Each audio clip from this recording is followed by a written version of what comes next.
Bonsoir Ali Benarbia, avec Daniel Riolo et avec Kevin qui est avec nous ce soir. Il a gagné notre grand concours des directeurs sportifs sur plusieurs jours. C'est marrant d'ailleurs Daniel ce concours parce que finalement on l'avait pas du tout prévu. Enfin c'est venu un peu comme ça. C'est souvent comme ça dans l'after. Les choses pas prévues qui marchent le mieux. Ouais, c'est vrai. Puis après on va faire des opérations super organisées puis ça marche pas.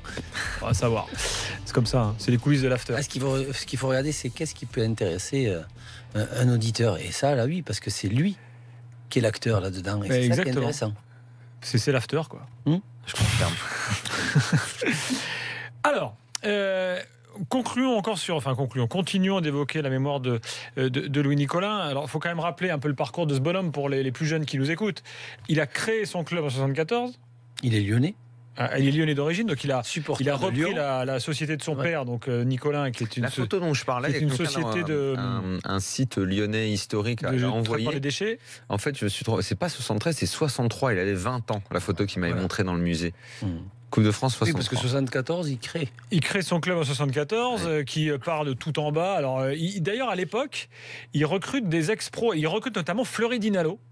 Alors que Montpellier, la Paillade était un club amateur, Dinalo était complètement en fin de division d'honneur. Mais c'était son idole. Dinalo, c'était un DH Montpellier. Il fait venir Dinalo et il fait 2-3 exploits en Coupe de France, notamment avec Dinalo. Il y a notamment un match où Dinalo joue blessé, puis rien qu'à l'expérience, le Dinalo, il leur a mis la misère au mec d'en face, tu vois.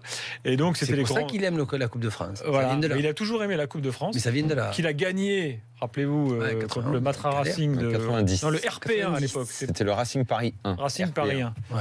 Avec Pascal Olmeta, qui à l'époque voulait rentrer sur la pelouse à cheval. Mais c'est vrai, tu vois cette histoire. Tu sais que cette année-là, je perds contre le Racing. Je ne sais pas si c'était cette année-là où il y a la grosse équipe du Racing avec Lidbarski. Non, là, c'est l'année d'avant. Ils sont déjà. C'est pas bien. C'est déjà plus le Matra. Et ils sont déjà avec plus du tout de moyens. L'équipe contre qui je joue là, le Matra, mais c'est énorme. Non, là, le RP1, il y a Aziz Boudherbala, il y a Ginola, Pascal Olmeta. Aziz c'est après. Aziz c'est après. Mais là, dans le Matra, là, c'est la grosse équipe du Matra, moi. Non, avec Ginola, celle dont on parle là, il y a Ginola, il y a Ben Mabrouk. Ouais, Alim. Qui doit marquer. Je me demande s'il ne marque pas dans le. Je joue contre Alim. Est-ce que c'est l'année où il y a Francescoli contre l'OM? Non, parce que je joue l'année où il y a Francescoli. Non, là, il n'est plus là, Francescoli. Il n'est plus là. Non, il y avait Francescoli, une Pires, je me rappelle. Ruben Pires. Ouais, c'est Matra. C'est Matra. Là, ils sont plus Matra déjà. Donc, je reviens à Montpellier. Donc, il y a quelques épopées en Coupe d'Europe mémorables, notamment un match contre Manchester qui se joue à pas grand chose à l'époque. Ça aurait été un immense exploit. Mark Hughes, rappelez-vous, avec une énorme. La boulette de Barabé. Bref. Quand même. Voilà, c'est le tour d'avant où ils font. C'est les grands moments de Montpellier. Contre le PSV Eindhoven où ils sont en fusion. Où c'est leur grand match européen, le grand truc et tout. Là. Et puis après, le titre de champion évidemment de Montpellier. Je crois que contre le PSV, ils doivent faire tout le match dans les 30 mètres. Parce qu'il y a quoi, 1-0 à l'aller, ils font 0-0 là-bas. Je me demande s'ils sortent des 30 mètres. Il doit y avoir une ou deux balles de contre. Un joueur, c'est tout quoi. Cadoré Nicolin qui est passé à Montpellier et pour moi qui est l'un des meilleurs joueurs africains que j'ai eu la chance de jouer contre et que j'ai vu, c'est Roger Mila. Ah mais Roger Mila, il était énorme. Roger Mila qui est resté, qui était encore très très pote avec lui Nicolin et qui venait le voir régulièrement. Ah ben il en a eu quelques-uns. Il est très bon joueur. Non, mais alors on parlait d'affectif. Il a dit quoi Valderrama? C'était marrant d'entendre Valderrama. Valderrama, il a dit moi c'était son père. Tous les joueurs ont dit ça, c'était leur père. Voilà. Ça avait été, je sais pas, une demi-déception quand même. Il a quand même fait des trucs de dingue parce que à l'époque Mosca l'avait pas fait jouer et Nicolin raconte. Moi, je dis jamais rien aux entraîneurs. Je leur dis pas ce qu'il faut faire. Mosca, il a pas fait jouer Valderrama. J'ai attendu la fin de la saison. Dehors. Voilà. Je ne l'ai pas viré tout de suite. Il avait d'ailleurs plutôt du mal à se séparer de ses entraîneurs. Parce que comme il était à la FEC, là, il avait du mal, mais il finissait par en mettre dehors. Il le faisait quand même. C'est ce que je veux dire. Le fait que ça soit Nicolin, il a pu attirer plusieurs grands joueurs. On parle de Franck Sauzet. Il y en a eu, hein. Même Pedros qui est venu. La folie Paille Cantona. Avant, Paille Cantona, c'est ce qui se faisait quand même de mieux. Après, ça s'est passé comme ça. Il nous a quand même fait venir Jacques Ziobert. Tu sais qu'ils n'avaient pas été mal. Tu sais qu'ils ont eu Julio César. Ah, exact. Quand même. Énorme, ça. Julio César, Quand c'était même. énorme. C'était énorme. Mais qui à Montpellier Grand joueur. avait pas été transcendant loin de là. Il était Et qui tranquille. après, quand il est allé à la Juve, c'est Julio César qui rate un péno dans Ouais, c'est ça. France-Brésil 86. quoi. Ouais, qu'il a failli casser la barre. Le poteau. Le poteau, il a Qui est tremblé. joueur. Ouais. Ludovic est avec nous au 32-16. Salut Ludovic. Salut, bonsoir à tout le monde. Salut. Alors toi, tu es supporter du PSG, mais malgré Ouais. tout, et comme beaucoup de monde, beaucoup de supporters d'autres clubs, tu as été touché par cette disparition. Ah ouais, oui, ça m'a vraiment bouleversé. Ouais. Mais pourquoi autant pourquoi autant d'émotions alors? Parce que je suis pour le Paris Saint-Germain, je suis à fond pour Paris, mais je suis amoureux du football. Et cet homme-là, Nicolas, c'est vraiment quelqu'un d'authentique, de sincère, c'est vraiment son franc-parler et tout, et c'est quelqu'un d'emblématique, quoi. C'est vraiment le président du football pour moi. C'était vraiment un peu comme Hamel à la GIA, quoi, avant qu'il arrête. C'est vraiment des vrais présidents, quoi. Ouais. Je sais pas comment expliquer, c'est vraiment non, c'est pas comme les présidents de maintenant, quoi, ça peut rien avoir. Bah, les présidents de maintenant, dans leur grande majorité, c'est plus des présidents qui sont propriétaires de leur club. C'est-à-dire que c'est des présidents délégués c'est pour la plupart, donc qui n'ont pas forcément le lien avec leur club. Je veux dire, voilà, Lopez, il se pointe à Lille, il voulait Marseille. Non, mais il a dit bon. Alors que qui sort un petit peu des phrases comme ça, qui se lâche souvent, qui dit des trucs. McCourt, il s'était intéressé à d'autres clubs avant d'aller à Marseille. Enfin, tu vois, voilà, évidemment. Le deuxième, on peut dire, c'est Aulas, parce que Il ça reste fait très Martel longtemps, aussi. beaucoup d'années, où Aulas est à Non, mais il Lyon, en reste quand même. et en même temps, il envoie. Un Aulas, c'est un président qui a qui est Romeyer, tu peux faire plus stéphanois que Romeyer. Je veux dire, Président supporter. Ouais. Martel à Lens, c'est la même chose. Oui. Martel, Ouais. le mec s'est ruiné pour son club. Ouais. Donc, enfin, Il y avait Molinari. il y avait Molinari à Metz, Metz. il est plus là. Ouais, mais Donc, Loulou, il a tout monté de Campora à A à Z l'époque. quand même. Ouais, bah de A à Z, tu sais, Aulas, c'est Il l'a fait pareil. aussi. Hein. Aulas, c'est de A à Z. Enfin, le club est. Oui, alors ce que tu veux dire, c'est qu'avant, de zéro. avant, il n'y a pas. Avant Aulas, l'OL existe. Oui. Voilà. Ouais. Oui, Montpellier, voilà, c'est ça. Montpellier, le club de Montpellier n'existe pas de club de foot avant 74. Oui, ça c'est vrai. Oui, ça d'accord. Oui, il y a une différence. En dehors du football aussi, quoi, je veux dire. Il vivait pas que football, il était entreprenant dans tout ce qui autour de Montpellier aussi, quoi. Dans toute la région. Vraiment, Quoi, hein. Ah ouais, c'était vraiment. Dans toute la région, c'est énorme. Et moi, je veux dire sincèrement, il y a 3 jours, j'étais sur YouTube et j'ai regardé Transversal avec toi, Daniel, parce que j'avais aimé ton reportage. Et j'avais regardé aussi avec Ruiz quand il se tirait la bourre avec Paris, quand il était interviewé sur Canal avec Nasser, quand il lui a offert le maillot de Raoul, quand il était au Qatar. Mais c'était vraiment franc, c'était sincère, il y avait vraiment une affection et un respect de Nasser envers Loulou Nicolas. On aurait dit un gamin avec son patriarche, je sais pas, c'était vraiment c'était quelqu'un de touchant quand même.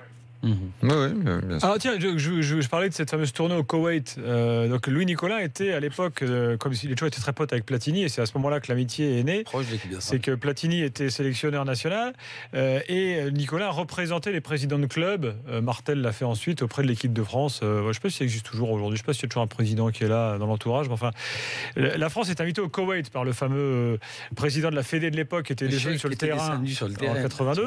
Voilà. Donc cet homme-là est devenu ami avec Michel Hidalgo.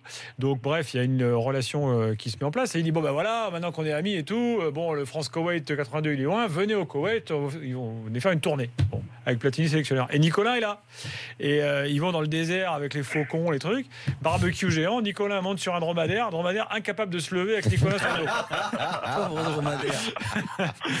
Et donc évidemment tous les joueurs autour morts de rire. Et Nicolas aussi parce que bon, il était. Mais il avait mangé 2 taureaux sur un dromadaire, c'est pas évident. Et donc Platini, moi, j'ai entendu Platini raconter les anecdotes de Nicolas au Koweït, ça à pleurer de rire. Enfin voilà. Et Jean-Michel Larquet qui racontait aussi tout à l'heure dans Team Dugas, qui connaissait bien Nicolas. Et un jour, il est chez Nicolas et il dit alors Jean-Michel, c'est quoi tes passions? Et alors Jean-Michel dit moi, tu sais, je le dis pas trop, mais j'adore les chevaux et tout. Et hop, Nicolas, qu'est-ce qu'il fait? 2 jours plus tard, il avait acheté un cheval à Jean-Michel. Il y a que des trucs comme ça, les histoires de Nicolas, des trucs fantastiques. C'est voilà. beau ça. Il a fait quoi du cheval, Jean-Michel? Écoute, pas là, pour je t'avoue sa fille, parce que que. si Moi, c'est demain, on comme m'offre ça. un cheval, je sais pas quoi en faire. Je t'avoue Tu mets ça- que- tu mets pas ça. Si, non, mais tu Le es cheval, pas loin, c'est t'as le pour droit. sa petite fille par Je crois hasard que C'est ça, ouais, c'est pour C'était sa pour petite sa fille. fille, Oui, pour sa le petite rentrer fille. sur l'héliport, là, à côté. Non, du côté de Saint-Cloud. Il a dû emmener le cheval pour sa fille. Hein, donc, T'as des écuries du côté de Saint-Cloud, là, Ah ouais. où tu payes un Tu te loyer. fais garder. Non, il s'en occupe. Non, tu payes comme Ah un si, loyer. il est il s'en bon, je le occupe. fais courir. Hein. Je demande à Flo Gautreau comment faire voilà, un cheval. c'était pour la petite Manon Larquet. D'accord. Voilà, ouais, exactement. Ludovic, un truc à rajouter?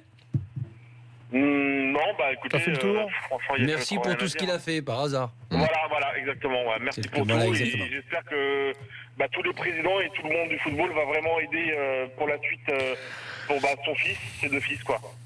Ah, bah justement, tu fais bien de rebondir là-dessus, Ludovic, parce que tout à l'heure, Ali, toi, tu disais à 20h, tu te posais la question de la pérennité du club maintenant, sans lui. Qu'est-ce qui va se passer, quoi? Exactement. Moi, je pense que ça sera plus le même Montpellier.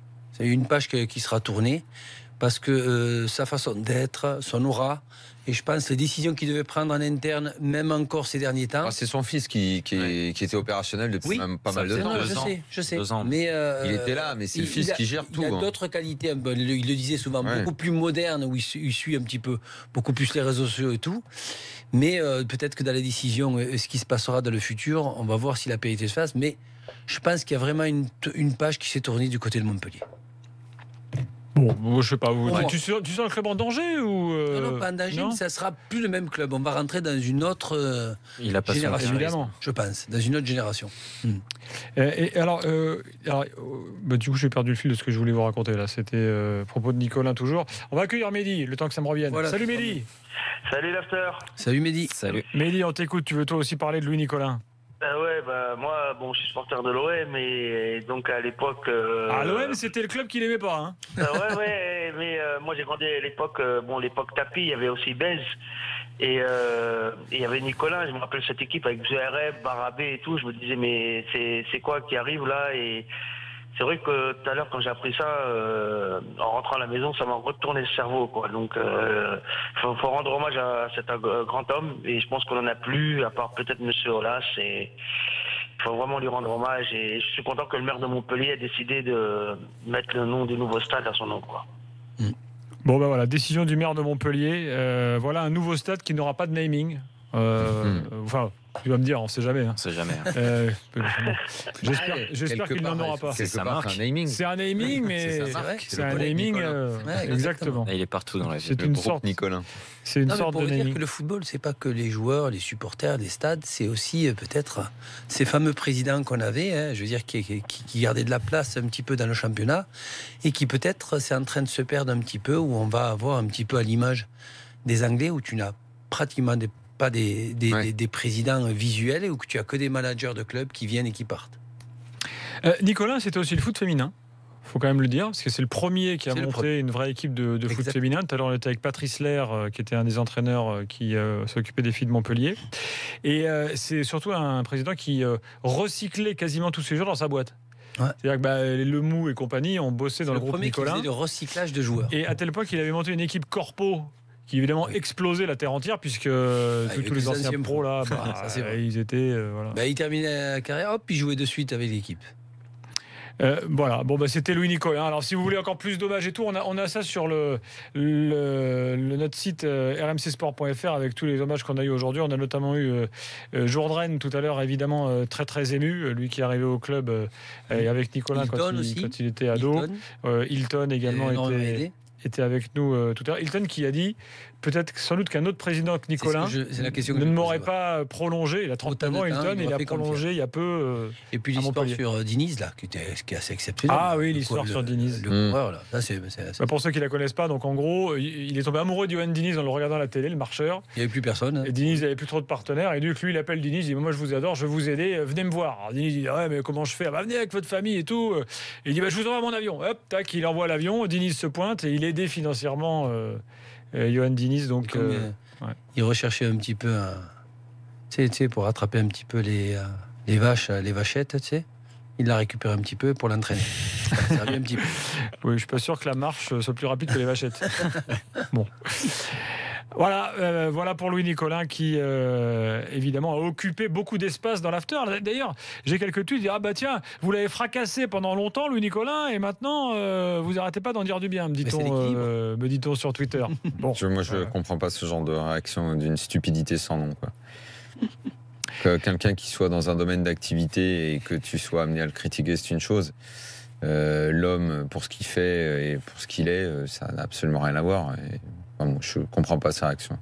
Ça doit être ça doit être des gamins qui réagissent comme ça. Je veux dire, il faut avoir à peu près rien dans la tête pour avoir une réaction pareille, je pense.